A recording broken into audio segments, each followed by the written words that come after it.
दे रहा है दुरुस्त है। स्टार्ट करेंगे, कुछ ही क्वेश्चंस डिस्कस करेंगे, कंटिन्यूटी जो है वो बनी रहनी चाहिए, बाकी कभी कम कभी ज्यादा वो तो सिचुएशन के हिसाब से चलता रहेगा। सेशन पसंद आए तो लाइक शेयर आप कर दीजिएगा। ये जो पीडीएफ होगी आपको कल और परसों की पीडीएफ मिल गई होगी, आज की भी पीडीएफ डेली की तरह आपको मिल जाएगी। Let's learn squad Telegram channel है, आप चाहें तो सर्च कर सकते हैं, है ना। बिल्कुल बिल्कुल बिल्कुल, मैं थोड़ा सा रेस्ट कर रही थी इसलिए लेट है सेशन। देखिए एक बार फर्स्ट क्वेश्चन आप देखिए अपने सामने, बस जस्ट 10 क्वेश्चन हैं, फटाफट से करेंगे स्पीड के साथ। नेम किसी का नहीं लिया जाएगा आज, स्वीटी फिर भी आपका ले देते हैं, है ना। चलिए एक बार क्वेश्चन पढ़िए। Are relatively permanent change in behavioral potentiality that occurs as a result of reinforced practice is, यानी कि लगभग या सापेक्षीकृत कह लीजिए आप, अपेक्षाकृत स्थायी परिवर्तन। relatively permanent तब तक जब तक आप कुछ नया नहीं सीख लेते, यानी कि ऑलमोस्ट परमानेंट है ये कह सकते हैं। आपके बिहेवियर में और पोटेंशियल में चेंज एक रीइंफोर्स्ड प्रैक्टिस की वजह से, बार बार की गई प्रैक्टिस की वजह से क्या कहलाएगा। Obviously behavioural point of view से देखें तो ये लर्निंग है यानी कि अधिगम है। ठीक है बात, लर्निंग है यानी अधिगम है। क्लियर हो गई बात यहाँ तक की। मोटिवेशन हुआ, एप्टीट्यूड हुआ, ये दोनों अलग चीजें हैं। एप्टीट्यूड है आपके अंदर की क्षमता किसी स्किल को सीखने की, इनेट एबिलिटी आप में। मोटिवेशन है किसी काम को शुरू करना, उसको जारी रखना और उस तक किसी गोल तक पहुंचना, ये तीनों चीजें आ जाएंगी मोटिवेशन में। लर्निंग है जिसमें आप एफर्ट और प्रैक्टिस करके आपके बिहेवियर में ऑलमोस्ट रिलेटिवली परमानेंट चेंज आ जाता है, ऐसा बिहेवियरिस्ट कहते हैं। ठीक है बात, भाई साइकिल चलाना सीखना था, साइकिल चलाने के बाद अब आपके बिहेवियर में चेंज आ चुका है। ठीक, इंग्लिश स्पीकिंग सीखनी थी आपको, इंग्लिश स्पीकिंग की और आपके व्यवहार में परिवर्तन है प्रैक्टिस और एफर्ट से। बिना प्रैक्टिस और एफर्ट के अगर होगा तो फिर मैचुरेशन कहलाएगा। ठीक है बात, बहुत बड़ा पूछा जाता है। देखिए एक बार सेकंड क्वेश्चन है, the period from the conception to the birth of the child is known as, यानी कि गर्भाधान से जन्म तक के समय को क्या कहेंगे। ये 9 माह 10 दिन का समय जनरली बोल देते हैं लोग, और अगर इसकी बात करूं मैं यहाँ तो इसको हम कह सकते हैं क्या, 40 वीक्स या 40+ वीक्स का समय। ठीक है बात, क्लियर हो गई बात। तो आंसर क्या है, ये प्रीनेटल यानी कि पूर्व प्रसव पूर्व अवस्था कहेंगे इसको। शैशवावस्था तो जन्म से 2 वर्ष तक होती है, एडोलेसेंस आपका 12 ईयर के बाद होगा, अडल्टहुड 20 के बाद होगा। प्रीनेटल है यानी प्रसव पूर्ण अवस्था, अभी आप आए नहीं है दुनिया में बट आप वूम्ब में है यानी गर्भ में है। ठीक है बात, और यहीं से आपका विकास शुरू हो जाता है और आपकी कब्र तक जाएगा। ये बेसिक सी बात हुई, और यही वो पीरियड है जब सबसे ज्यादा फिजिकल और जो ग्रोथ है वो सबसे ज्यादा तेज है। जन्म से पहले की बात है, लेकिन जन्म के बाद इन्फेंसी में होगी सबसे ज्यादा तेज। देखिए एक बार, the stage defined by Jean प्याजे where cognitive development begins with the baby's use of senses and movement to explore the world, यानी कि प्याज 280 दिन कहेंगे बिल्कुल। प्याजे के अनुसार अगर हम बात करें तो वो कौन सी अवस्था है जहां जो बच्चा है वो अपने सेंसेस को यानी अपनी इंद्रियों को यूज करना शुरू कर देता है दुनिया की समझ बनाने के लिए, अपने संज्ञानात्मक विकास के लिए। मूवमेंट शुरू कर देगा, थोड़ा हाथ पैर मारना, कुछ प्रतिक्रियाएं क्रियाएं करना, और एक्सप्लोर करेगा अपने सराउंडिंग में इधर उधर, कुछ चीजें तोड़ेगा फोड़ेगा, जानेगा। नन्हा साइंटिस्ट यानी कि लिटिल साइंटिस्ट कह सकते हैं, एक्टिव एक्सप्लोरर कह सकते हैं बच्चे को। कौन सी स्टेज है, इससे एक क्वेश्चन ये भी आ जाता है, बहुत बढ़िया मनी मोनिका, इससे एक क्वेश्चन ये भी आ जाता है कि ये वो स्टेज है जब बच्चा अपने हाथों से, कानों से, आंखों से सोचता है, टच फील कर करके समझता है। तो ये सेंसरी मोटर है, सेंसेस और मोटर एक्शंस एक्टिविटीज यानी कि करके सीखेगा। जन्म से 2 वर्ष ऑब्जेक्ट परमानेंस यही आएगा, गोल डायरेक्टेड बिहेवियर दिशा निर्देशित व्यवहार भी यही आएगा। ठीक है, तो उस चीज में कंफ्यूज होना नहीं है। जन्म से 2 वर्ष, 4 स्टेजेस हैं प्याजे की, एक बार आप खुद से बोल लीजिएगा। SPCF sensory motor, pre operational, concrete और फॉर्मल ऑपरेशनल। क्लियर हो गई बात। क्वेश्चन नंबर 4 देखिए एक बार, The psychologist who defined intelligence is the ability to adapt to one's surroundings। बहुत ही प्यारा सा क्वेश्चन है, अगर आप चाहेंगे तो दिमाग लगा पाएंगे इस क्वेश्चन में और आंसर तक पहुंच जाएंगे। बहुत बढ़िया ज्योति, सही है सही है, आंसर कीजिए एक बार। मेरा भी नाम लीजिए, दीपिका नाम ले लिया आपका, BK Sugandha ji, your voice so sweet. मिले वो अभी मिलेगी भाई टी शर्ट, पहले ऐप का भी फाइनल होने दो, एक बार फोन का फाइनल हो जाए पहले, तो कल शायद आ जाएगा। देखिए एक बार, कौन कौन कहेगा ये क्या है, ये बताइए एक बार। ये जीन पियाजे के अकॉर्डिंग बनेगी। ये जो डेफिनेशन है, जीन पियाजे ने बेसिकली बिने के साथ भी काम किया है, यानी इंटेलिजेंस से लेके, बायोलॉजी से लेकर के, फिलोसफी से लेकर के, चाइल्ड डेवलपमेंट से लेकर के, ऑलमोस्ट हर जगह पे इन्होंने काम किया है। बहुत ही इंपॉर्टेंट व्यक्ति हैं। अगर हम बात करें, the psychologist who defined intelligence is the ability to adapt to one's surroundings. जो कॉग्निटिव डेवलपमेंट है उसी से संबंधित है आपका इंटेलिजेंस, उसी में तो आएगा। आपके संज्ञान की एबिलिटी, एक तरीके से अगर आपकी अच्छी एबिलिटीज है तो आपको इंटेलिजेंट कह देंगे। तो आपका जो intelligence is the ability to adapt, कि बुद्धि एक क्षमता है जिसके थ्रू आप अडेप्ट कर लेंगे अपने सराउंडिंग्स में, और इस अडेप्टेशन में ही है वो जो आपका क्या है, एसिमिलेशन और एकोमोडेशन। ठीक, तो जीन पियाजे कहते हैं कि आप अडेप्ट करके अपने एनवायरनमेंट, अपने सराउंडिंग से एक समझ बनाते हैं, अपने संज्ञान का निर्माण करते हैं, आप इंटेलिजेंट कहलाएंगे यदि आप एनवायरनमेंट से क्या कर पा रहे हैं, अडेप्ट कर पा रहे हैं। ठीक, बिने ने ऐसा कुछ नहीं कहा है। बिने ने एक प्रकार बताया है बुद्धि का कि लॉजिकल एबिलिटी है या एक तत्व ही होता है बुद्धि का, है ना। और इन्होंने मानसिक आयु यानी मेंटल एज दी है, पहला इंटेलिजेंस टेस्ट दिया था इन्होंने। लेकिन ये जो डेफिनेशन है ये पियाजे को सीधे सीधे समर्पित है ना। संज्ञानात्मक विकास में आपका बुद्धि भी शामिल है, ये हम कह सकते हैं। ठीक, अडेप्ट करना, एसिमुलेशन और एकोमोडेशन अडेप्ट करने के अंदर आ जाता है। Thorndike's theory falls under which of the following categories. जो थॉर्नडाइक की थियोरी है, जिस थियोरी को हम ट्रायल एंड एरर भी कह देते हैं, यानी कि त्रुटि एवं प्रयास का सिद्धांत, त्रुटि एवं प्रयास का सिद्धांत, ट्रायल एंड एरर थियोरी। इसके अलावा अगर हम बात करें, कनेक्शनिज्म भी कह देते हैं, कनेक्शनिज्म। ठीक बात, संबंधवाद का सिद्धांत। एसआर बॉन्ड जो दिया है ओरिजिनली वो इन्होंने दिया है, बाद में पावलोव वगैरह ने भी उसको यूज किया है, या बहुत सारे बिहेवियरिस्ट करते हैं। यानी कि संबंधवाद है, संबंध है, किसके बीच में कनेक्शन है, स्टिमुलस और रिस्पांस के। स्टिमुलस क्या है, जो समोसे की खुशबू है जो आपको रिस्पॉन्ड करने पे मजबूर करती है कि आप जाकर के समोसे खाएं, है ना। तो वो रिस्पॉन्स आपने दिया किससे, उस खुशबू से, स्टिमुलस से। उद्दीपक है जो आपको बाधित करेगा, मजबूर करेगा, लालच देगा एक्शन लेने के लिए। ठीक, और पावलोव के केस में या थॉर्नडाइक के केस में वो जो फिश की स्मेल थी, जो बाहर रखी हुई फिश थी, ट्रायल एंड एरर थियोरी में वो स्टिमुलस का काम करेगी, और जो रिस्पॉन्ड करना है बिल्ली का, ट्रायल्स करना है, वो ऑब्वियसली रिस्पॉन्स हुआ। ठीक है बात, भूल गए हम, कोई बात नहीं, भूले नहीं सुरेंद्र कुमार जी। ये कौन सी कैटेगरी में आएगी, मैं आपको बिहेवियरिस्ट के नाम गिनाती रहती हूँ, बताइए देवेश वर्मा जी, बहुत बढ़िया। ये बिहेवियरिस्टिक थियोरी है, व्यवहारवादी सिद्धांत है। स्टिमुलस और रिस्पांस की बात व्यवहारवादी ही करते हैं, कंडीशनिंग की बात व्यवहारवादी ही करते हैं, और इनको फादर ऑफ एजुकेशनल साइकोलॉजी भी कहा जाता है। एक्सपेरिमेंट किस पर था इनका, कैट पर था। ठीक है बात, लर्निंग थियरीज की एक वीडियो बनाई हुई है, उसको देखिएगा जरूर। और बिहेवियरिस्टिक, और कौन कौन से बिहेवियरिस्टिक साइकोलॉजिस्ट हैं, पावलोव हैं, थॉर्नडाइक हैं, हल हैं, वुडवर्थ हैं, वॉटसन हैं, और भी एन नंबर ऑफ लोग हैं बिहेवियरिज्म में, स्किनर हैं, है ना। कॉग्निटिव थियरी की बात तो पियाजे कर रहे हैं, ब्रूनर कर रहे हैं, साइको एनालिटिक में आपके सिगमंड फ्रॉइड आ जाएंगे। तो ये बेसिक सी बात है। इन्होंने 3 लॉज भी दिए हैं लर्निंग के, यानी अधिगम के 3 सिद्धांत दिए हैं, एक तरीके से 3 नियम दिए, सिद्धांत भी कहना गलत होगा। लॉ ऑफ रेडीनेस, मतलब जब तक आप तत्पर नहीं है तब तक आपको कोई नहीं सिखा सकता। लॉ ऑफ प्रैक्टिस, जितनी ज्यादा प्रैक्टिस करेंगे उतनी गलतियां कम होती हैं और लर्निंग बेहतर होगी। और लॉ ऑफ इफेक्ट यानी प्रभाव का सिद्धांत। ठीक है बात, क्लियर हुई यहां तक की बात। आगे बढ़ते हैं।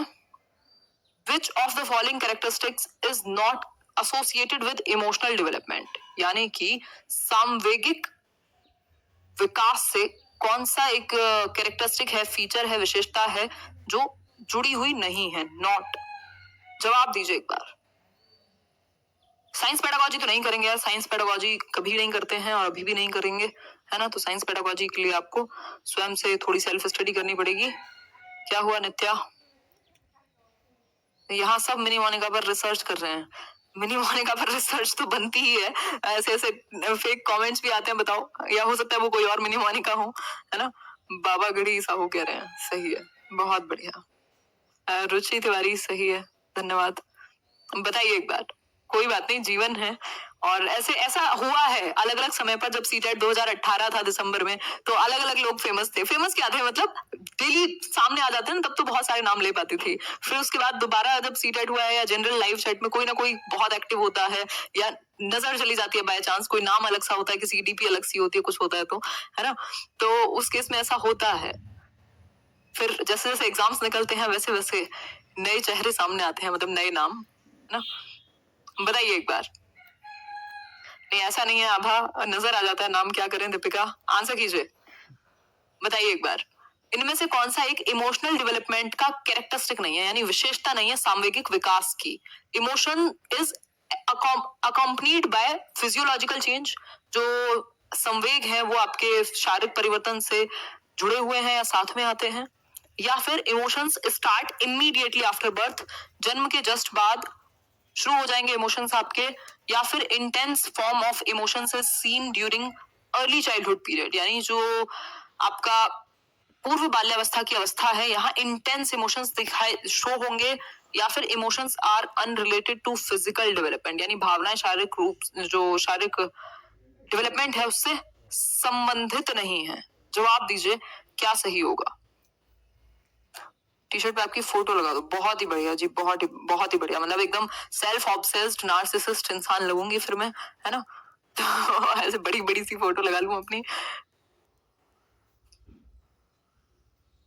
हाँ सेशन तो बिल्कुल है उषा जी, सही बात है, क्वेश्चंस बेशक कम हो। मेध्या मौर्य इधर ही रहेंगे, ये बहुत अच्छी बात है, थैंक यू शिवांगी। जवाब दीजिए, जवाब आंसर कीजिए, थोड़े लेट आते हैं कमेंट्स आपके, इसलिए भी मैं थोड़ा वेट करती हूँ। आंसर कीजिए, आंसर नहीं शो हो रहा आपका। बहुत ही बढ़िया, डी। देखिए एक बार डी को लॉक कर देंगे। देखो इमोशंस जो है वो फिजियोलॉजिकल रिस्पॉन्स के साथ आते हैं, ये बात बिल्कुल हमने जेम्स एंड लैंग की थियोरी में भी पढ़ी है। इमोशंस एंड कॉग्निशन का एक चैप्टर है जिसमें मैंने डिस्कस किया है। Emotions start immediately after birth, हाँ बिल्कुल सही बात है। Intense form of emotions is seen during early childhood period, कह सकते हैं इवन इंटेंस तो आपके एडोलेसेंस में भी अच्छे खासे रहेंगे। Emotions are in related to unrelated to physical development, जो इमोशंस हैं वो फिजिकल डेवलपमेंट का हिस्सा नहीं है। बात सही है, इसमें जो आंसर है वो सी होगा, इसका आंसर सी होगा। फिजिकल डेवलपमेंट बेसिकली अगर हम बात करें तो ये सोशियो इमोशनल डेवलपमेंट होता है, सामाजिक और सांवेगिक विकास एक साथ जुड़े हुए हैं, ना कि फिजिकल और इमोशनल डेवलपमेंट। तो वो सामाजिक और सांवेगिक विकास हैं जो जुड़े हुए हैं। जो आपका सामाजिक विकास है उससे जुड़ा हुआ है सांवेगिक विकास। Intense form of emotions is seen during early childhood period, ये बात जो है बहुत हद तक सही नहीं है कि इंटेंस फॉर्म ऑफ इमोशंस जो है अर्ली चाइल्डहुड में बेसिकली बेसिक नीड्स पर बच्चा काम करेगा, आप केयर करते हैं, सब कुछ करते हैं, but intense form of emotions हम अडोलेसेंस के लिए रख सकते हैं, है ना। तो आंसर जो है वो सी बनता है इसका। आगे बढ़ते हैं क्वेश्चन नंबर 7 में, social development of an infant depends upon, जो सामाजिक विकास है एक इन्फेंट का, एक शैशवावस्था के बच्चे का, जन्म से 2 वर्ष के बच्चे का, वो किस चीज पर निर्भर करेगा।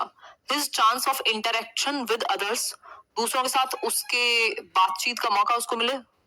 Love and affection shown to the child, उसको कितना प्यार और अफेक्शन मिला है।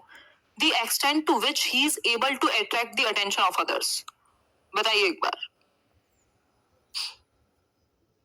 आंसर कीजिए।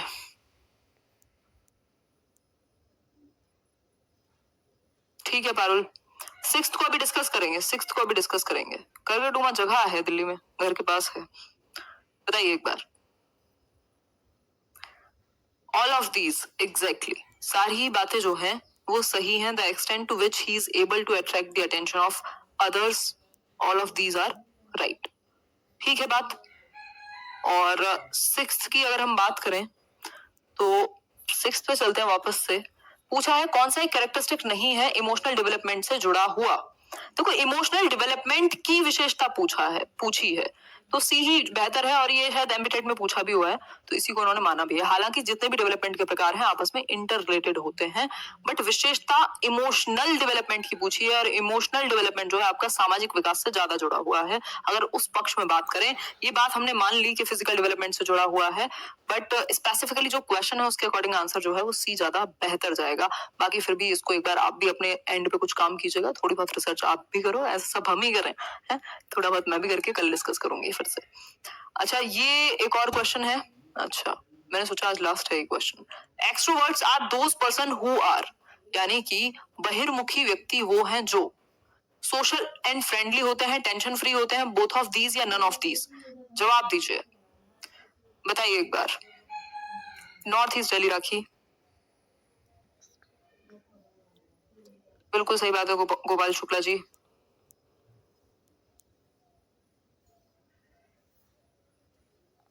बहुत ही बढ़िया,